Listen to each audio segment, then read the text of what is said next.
Ferdy Sambo bakal tetap dieksekusi mati. Kabar buruk datang menerpa pihak Ferdy Sambo dan tim kuasa hukumnya. Hal ini lantaran permohonan banding yang diajukan oleh Ferdy Sambo terhadap Pengadilan Tinggi DKI Jakarta secara resmi ditolak tanggal 12 April tahun 2023. Bijak itu saja, Pengadilan Tinggi DKI Jakarta justru menguatkan putusan hukuman mati yang dijatuhkan oleh Pengadilan Negeri PN Jakarta Selatan terhadap Ferdy Sambo pada tanggal tersebut.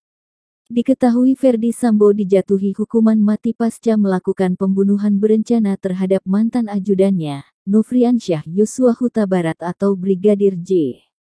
Ferdy Sambo mendapatkan vonis hukuman mati dari Majelis Hakim pada tanggal 13 Februari tahun 2023. Vonis mati yang diberikan terhadap Ferdy Sambo ini diketahui jauh lebih tinggi dibandingkan tuntutan yang diajukan oleh Jaksa Penuntut Umum (JPU).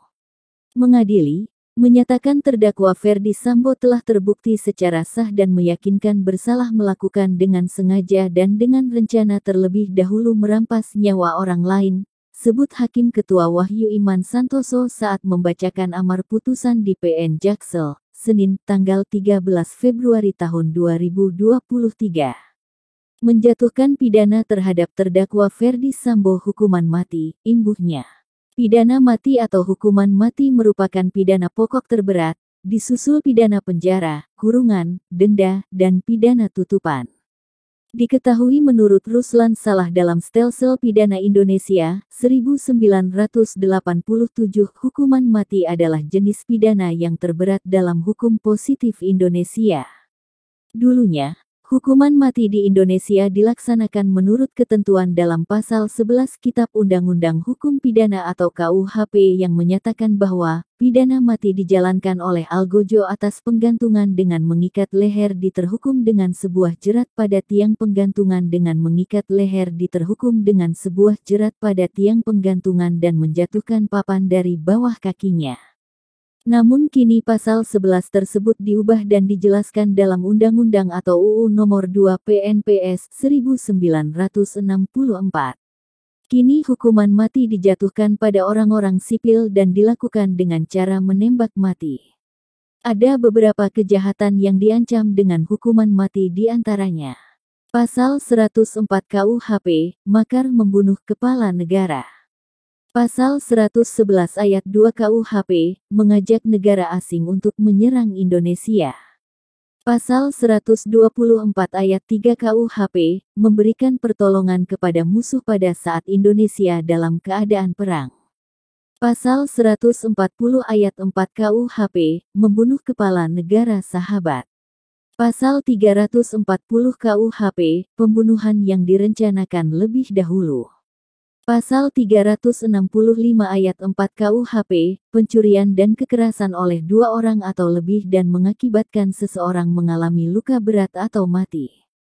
Selain pasal di atas diketahui UU Nomor 35 Tahun 2009 tentang narkotika juga mengatur mengenai hukuman mati.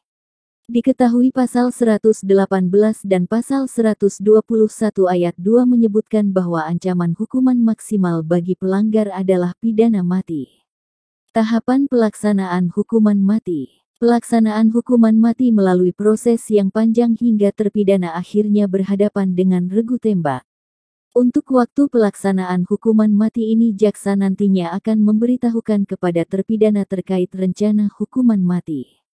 Jika merujuk pada UU Nomor 02 Pen. 1964, pemberitahuan ini dilakukan dalam waktu 3 kali 24 jam sebelum eksekusi. Namun jika terpidana hukuman mati adalah ibu hamil maka pelaksanaan eksekusi akan dilakukan 40 hari usai anaknya dilahirkan. Sementara itu, diketahui bahwa hukuman mati bukanlah sebuah vonis yang bisa langsung dilaksanakan pasca sidang putusan. Menurut KUHP yang berlaku di Indonesia dilansir dari laman resmi Mahkamah Agung Republik Indonesia ada 3 upaya hukum biasa yang bisa dilakukan oleh terpidana mati. Langkah hukum yang dapat dilakukan di antaranya adalah banding, kasasi, dan peninjauan kembali. Selain upaya hukum, seorang terpidana mati juga bisa memohon pengampunan atas perbuatannya. Pengampunan tersebut terdiri dari grasi, amnesti, dan abolisi. Ketiga pengampunan tersebut dapat menghindarkan seseorang dari vonis hukuman mati yang telah didapatkannya. Tata cara hukuman mati. Dilansir dari laman YouTube Kompas TV yang mengutip pada pasal 11 Kitab Undang-Undang Hukum Pidana KUHP, pidana mati dijalankan oleh algojo di tempat gantungan dengan menjeratkan tali yang terikat di tiang gantungan pada leher terpidana kemudian menjatuhkan papan tempat terpidana berdiri. Sementara mengacu pada pasal 1, hukuman mati di Indonesia dilakukan dengan cara ditembak sampai mati.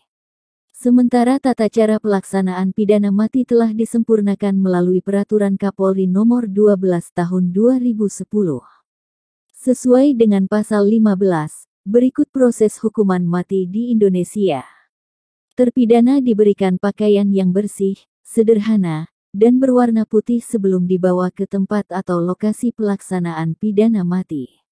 Pada saat dibawa ke tempat atau lokasi pelaksanaan pidana mati, terpidana dapat didampingi oleh seorang rohaniawan. Regu pendukung telah siap di tempat yang telah ditentukan, 2 jam sebelum waktu pelaksanaan pidana mati. Regu penembak telah siap di lokasi pelaksanaan pidana mati, 1 jam sebelum pelaksanaan dan berkumpul di daerah persiapan. Regu penembak mengatur posisi dan meletakkan 12 pucuk senjata api laras panjang di depan posisi tiang pelaksanaan pidana mati pada jarak 5 meter sampai 10 meter dan kembali ke daerah persiapan. Komandan pelaksana melaporkan kesiapan regunya kepada jaksa eksekutor dengan ucapan, "Lapor, pelaksanaan pidana mati siap." Jaksa eksekutor mengadakan pemeriksaan terakhir terhadap terpidana mati dan persenjataan yang digunakan untuk pelaksanaan pidana mati. Setelah pemeriksaan selesai, jaksa eksekutor kembali ke tempat semula dan memerintahkan kepada komandan pelaksana dengan ucapan, "Laksanakan." Kemudian komandan pelaksana mengulangi dengan ucapan, "Laksanakan."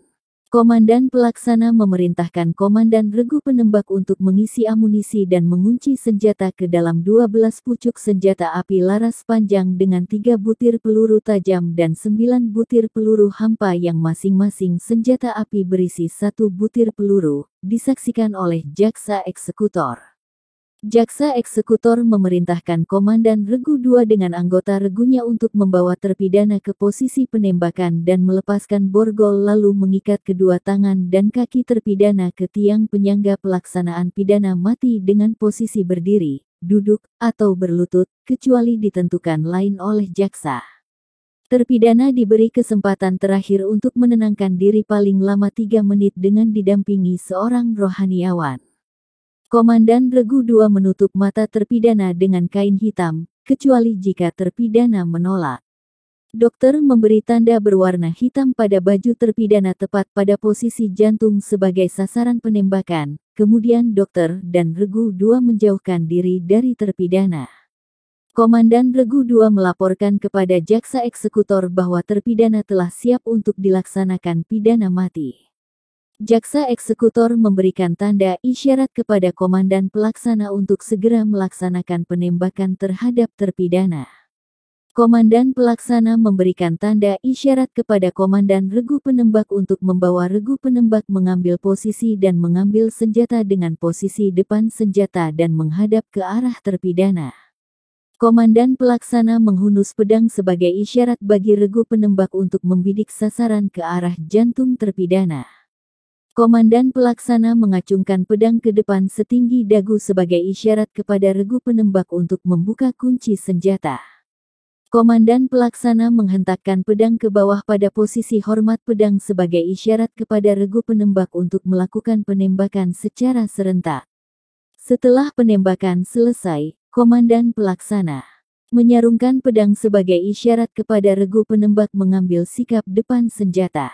Komandan pelaksana memerintahkan komandan regu penembak untuk melakukan penembakan pengakhir dengan menempelkan ujung laras senjata genggam pada pelipis terpidana tepat di atas telinga.